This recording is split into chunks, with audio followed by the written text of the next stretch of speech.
Every honestly held opinion deserves to be heard, but what Alex Jones was doing was spewing deliberate, vile lies to make himself rich. And he was using the families of Sandy Hook, grieving the deaths of their murdered children, to make himself rich.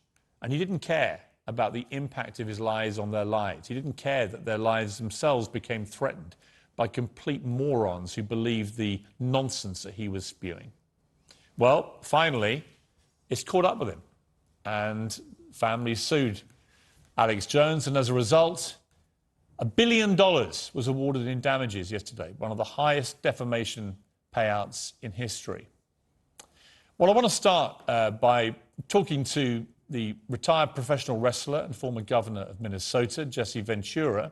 But before I get to him, I'm going to talk to Nicole Hockley, who lost her 6-year-old son, Dylan, in the Sandy Hook massacre. And she joins me now. Nicole, thank you so much for joining me. I thought of you very hard yesterday, and all the families, having covered this appalling atrocity that befell you all when I was at CNN, to see at least some justice being served to this vile man, Alex Jones, for perpetrating wicked lies which compounded your grief. I guess it was satisfying, although his response, of course, was to be completely insensitive once again. What was your reaction when you heard that this huge payout of damages was being made against him? What was your response?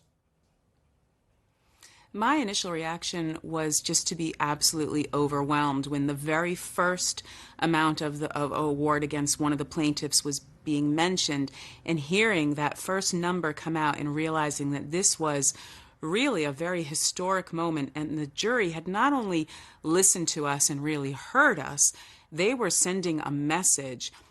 You don't get that kind of award without really saying this is important and this is how we're going to stop this spread of disinformation and have people understand that there are consequences for your actions. So I was overwhelmed by a verdict that was significantly larger than I could have thought about in my wildest dreams, but it was a message, and I think it's being heard. For people who think this is about free speech and he should be allowed to say what he likes and this is a ridiculously over-the-top payout, I want you to paint a picture of what it's been like for you families from Sandy Hook to be on the receiving end of this continual tirade of lies and the damage it's done to the way that you can conduct your lives yourselves.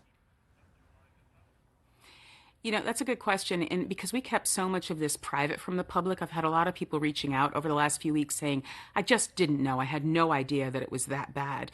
I mean, when you think about for 10 years, and this isn't just something, I mean, he did his first broadcast saying that he thought this was a false flag when I was still in the firehouse and I didn't even know if my child was alive or dead yet. He started off within 2.5 hours of the shooting and has kept putting out video after video for year after year after year, and calling us all crisis actors, calling our children, you know, either that they were never killed or they were never alive in the first place, that we're traitors, that we're treasonous, and that we're government shills. It's been very difficult. It's been easy to turn off some of it, but some of these people have been incredibly dangerous. And when he says, when he stokes this anger in his base, this fear, and then incites them to action by saying, you know, we need to investigate this, you need to look into this more, they come at us. So part of it's just social media comments, which can be damaging. It's defaming. It's hurting your reputation. People, I don't know if I'm walking around who thinks I'm real and who thinks I'm an actress. It's damaging to my son's memory. Yes. In terms of his life, his short 6-year-old life. It's damaging to my surviving son because I don't know what he's going to deal with going forward, but it's also scared the living daylights out of me. I sleep with weapons by my bedside. I've received death threats. I've received harassing calls and mail. I've had people send me pictures of dead children because they say, as a crisis actor, you have no idea what a dead child looks like, so let me send you this picture so you can see it. This is stuff that has really not only just been distressing, it's disturbing. And in terms of security, you know, I'm just a mom. I'm just trying to look after my surviving son, run my organization, and make some good in the world. I didn't choose to be part of this. Alex Jones chose to tell lies knowing that they were lies, yes, and continuing to harbor that lie and make it happen for his own profit. And that's what this trial has been about. Yeah, I completely agree. And I think it's utterly disgusting. It's sickening. Even as I hear you tell the story of what you've had to endure, the idea that you lose your son and all these other families lost their loved ones, these young kids who were at school and supposedly safe, that you go through that and then your misery and grief is multiplied and compounded by this monster deliberately lying just to make money. I find, and then imperiling your lives. I mean, it's so completely sickening. Nicole, you were awarded, you and your husband Ian, $155 million in damages. He's made it clear he doesn't have the money, he's not going to pay it. What is your message to Alex Jones? This has never been about the money. This is about accountability. This is about showing that there's consequences. And I would hope that Alex Jones learns, A, you lost, okay? That's the most important thing here. You lost.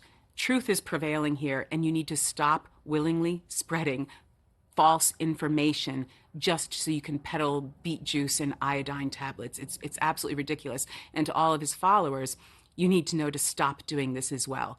Don't just believe what you hear on the Alex Jones show, because it's not news. It's not journalism. It's not fact-checked. It's just his wild hypotheses so that you'll send him money.